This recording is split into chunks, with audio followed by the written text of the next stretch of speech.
Salut, dans cette vidéo, on va parler du calendrier dans Actively Messenger, comment le partager, comment ajouter des liens vers vos événements, vos cours et comment même rajouter des événements manuels. Donc, la première chose qu'on va faire, c'est qu'on va aller sous microsite ici et on va aller sur le portail du client. Si c'est un calendrier qui était fait pour des gens à l'interne, on peut simplement aller sur le portail du personnel. Donc, j'appuie sur le portail du client. Et ici, on voit que j'ai déjà travaillé un peu dans mon portail du client, donc je peux aller tout simplement dans mode conception. Et là, je peux soit l'ajouter sur ma page ici ou je peux créer une page spécifique au calendrier, ce que je vais faire. Donc, j'appuie sur page ici, ça me crée une page ici spécifique à mon calendrier. Et là, je peux choisir qui a accès à ce calendrier-là. Donc, le public, ça serait n'importe qui a le lien. Ça pourrait être juste les clients, juste les membres, ça pourrait être des admins, ça pourrait être caché, ça pourrait être juste les gens qui ont rempli un certain formulaire. Donc, selon, on peut choisir une liste ici, tous les gens qui étaient inscrits aux activités ont accès. Donc, ça va vous permettre de limiter les accès aux besoins. Puis après ça, on a quelques conditions de plus ici. On peut le protéger par un mot de passe. Donc, vraiment plein d'options. J'appuie sur créer. Donc, ça, c'est ma nouvelle page calendrier.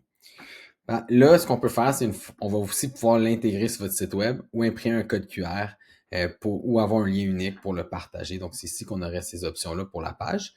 Et là, je peux appuyer sur le plus ici. Et dans mon bloc ici, je vais avoir différentes options pour ce qu'on appelle, nous, le microsite. Donc, en gros, je vais aller dans le calendrier, je crois qu'il est ici. Donc, je vais dans formulaire et gestion et j'appuie sur calendrier.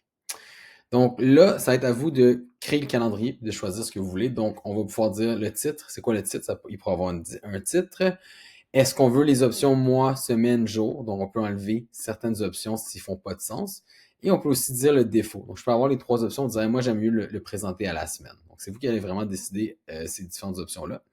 Et par la suite, on peut rajouter une légende. Donc, je peux dire événements, ils vont être en bleu. Est-ce qu'on met la légende en puis après ça, on va dire les cours en jaune, admettons.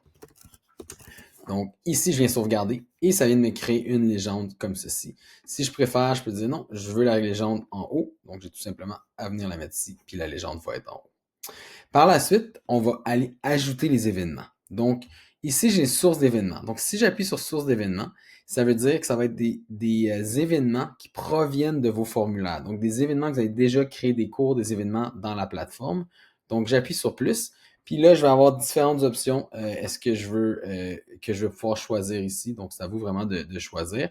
Puis, je vais aller choisir le formulaire.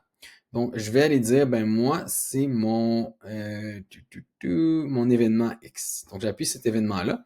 Puis, on voit que ma rencontre réseautage pour membres du 18 octobre au 17 au 20 ici va être affichée ici. Donc, il y a deux événements, donc on va aller voir les différents événements. Et je vais pouvoir choisir la couleur. Donc, je vais dire, OK, je vais choisir, ça va être de cette couleur-là. Donc, on voit qu'il y a deux événements sur ce formulaire-là. Donc, on voit qu'ils sont ajoutés ici. Puis, j'ai pris le bleu, donc ça va me dire événement, rencontre de réseautage comme ceci. On va pouvoir faire ça avec plusieurs autres options pour la source d'événements. Mais je peux aussi dire, hey, je veux racheter des événements sur mesure. Donc, je vais pouvoir dire, hey, j'appuie un plus ici, puis je vais dire, je sais pas moi, cours de poterie. Et je vais choisir la couleur encore qui va aller dans la légende. Je vais pouvoir déterminer l'heure, la date du cours. Donc, on va dire que c'est un cours le dimanche soir. Je peux mettre un sous-titre. Et ce que je peux faire, c'est que je peux le lier vers un formulaire ou pas. Fait que ça va vraiment vous permettre de rajouter des options, puis même que je pourrais mettre un lien externe. Je pourrais dire, je sais pas, inscription. Mettons que c'était l'inscription qui partirait pas pour quelconque raison dans Activity Messenger. On va la voir.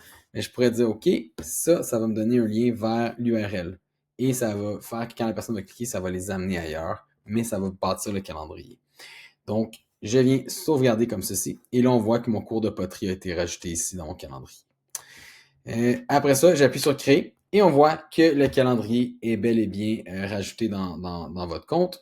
La personne va pouvoir aller d'onglet de mois à jour comme elle veut, semaine. Et si je quitte le mode conception, ben, l'interaction va être similaire pour ces questions-là ici, mais la personne va maintenant pouvoir cliquer dessus et ce que ça va faire, c'est que ça va ouvrir le formulaire d'inscription. Donc, c'est là que la personne va pouvoir venir s'inscrire directement parce que c'est un formulaire d'événement de cours qui a été bâti dans Actively Messenger. Contrairement à mon autre type d'événement, qui est un cours qui n'a pas rapport à un formulaire dans Actively Messenger. Donc, si j'appuie sur le cours de poterie, ben là, il y aurait le lien, il y aurait le détail, on pourrait mettre des images, une adresse, peu importe, mais ce serait vraiment un lien, un événement que vous voulez montrer à votre communauté, mais qui n'a pas un lien vers un formulaire Actively Messenger, comme ceci. Donc, voilà pour la gestion des calendriers dans Actively Messenger.